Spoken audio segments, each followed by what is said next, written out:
Assalamualaikum warahmatullahi wabarakatuh. Bismillahirrahmanirrahim. Alhamdulillahirabbil alamin.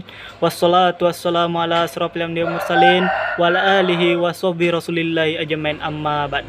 Yang pertama-tama dan yang paling utama, marilah kita panjatkan rasa puja-puji syukur kita atas kehadirat Allah Subhanahu wa taala yang mana masih diberikannya kita nikmat kesehatan, kesempatan, dan yang tak kalah penting adalah umur yang panjang sehingga kita masih dapat melaksanakan aktivitas kita sehari-hari sebagaimana mestinya.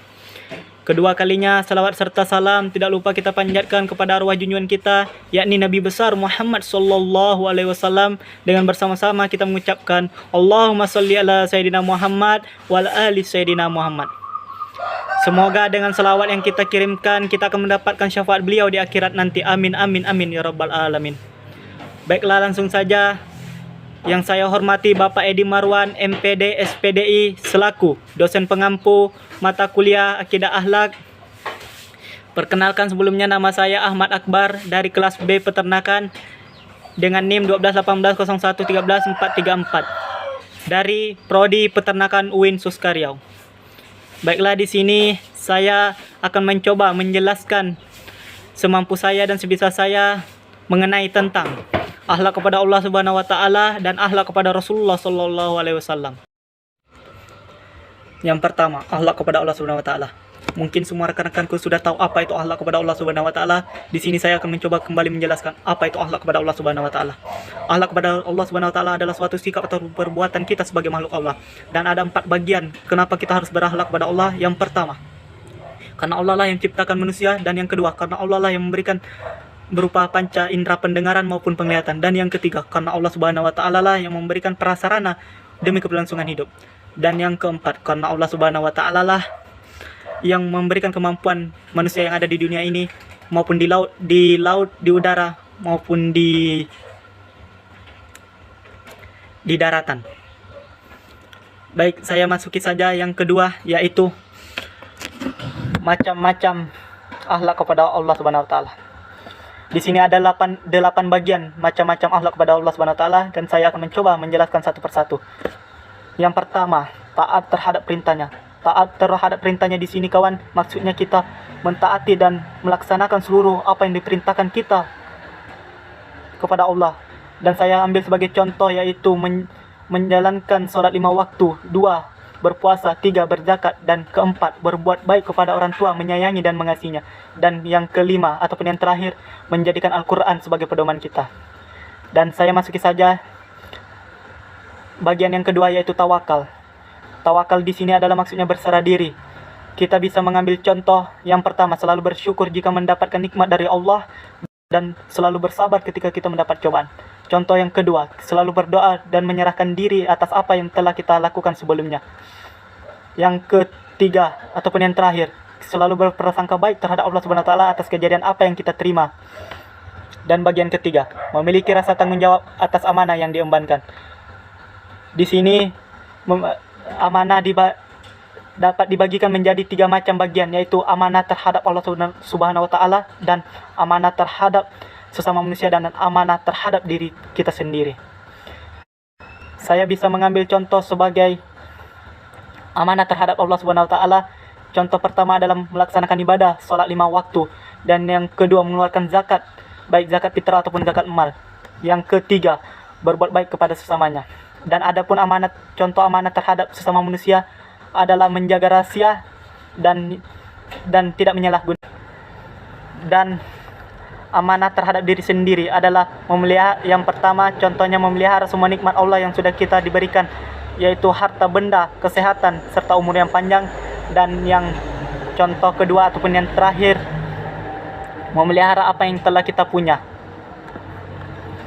Dan saya masuki saja bagian yang keempat, ridho terhadap ketentuannya.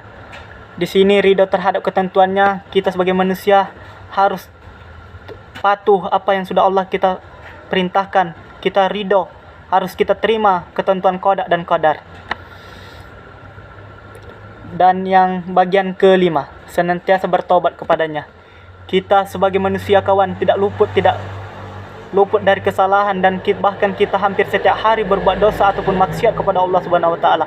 Tetapi kawan, Jangan risau, pintu maaf Allah itu selalu ada, terbuka lebar untuk kita. Maka itu, barang siapa dari kita yang senantiasa selalu berbuat dosa, maka ingatlah kepada Allah dan bertaubatlah segera, yaitu bertaubatan nasuha, yaitu tobat yang bersungguh-sungguh. Dan yang masuki saja yang ke bagian kelima, absensi adalah keridhaan Allah. Absensi adalah yang di sini diartikan kawan-kawan, seorang yang benar-benar beriman kepada Allah akan memiliki absensi di dalam segala aktivitasnya, dan kita serahkan hanya kepada Allah. Dan yang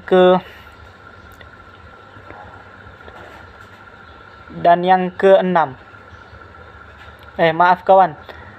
dan yang ketujuh, merealisasikan ibadah kepadanya.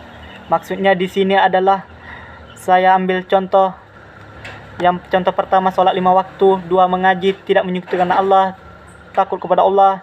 Yang keempat, takut kepada Allah. Dan yang kelima, mengerjakan perintah dan menjauhi larangannya. Adapun bagian yang terakhir ataupun yang ke-8, banyak membaca Al-Quran.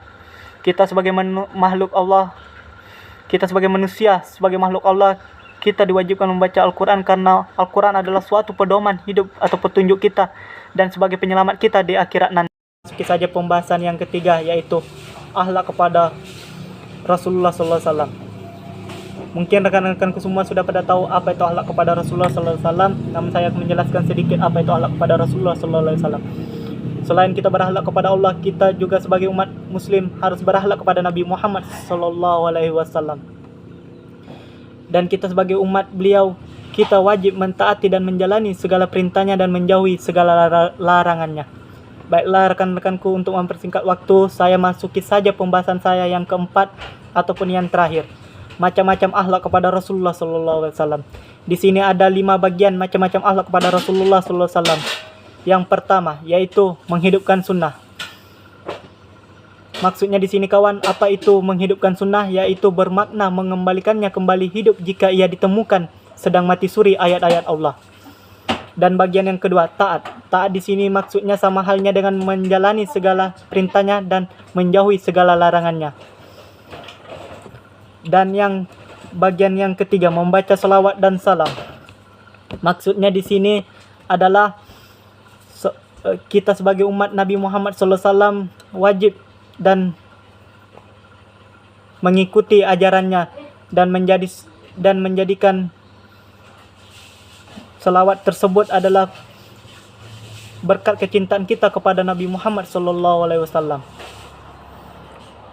Dan bagian yang keempat, yaitu mencintai keluarga Nabi Muhammad SAW. Selain kita juga mencintai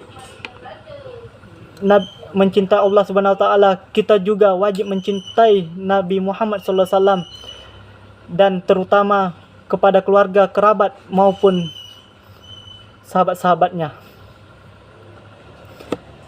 Dan pembagian yang kelima ataupun yang terakhir, yaitu ziarah. Maksudnya di sini kawan-kawan, ziarah itu bisa dikatakan sebagai tempat untuk mengunjungi atau mendatangi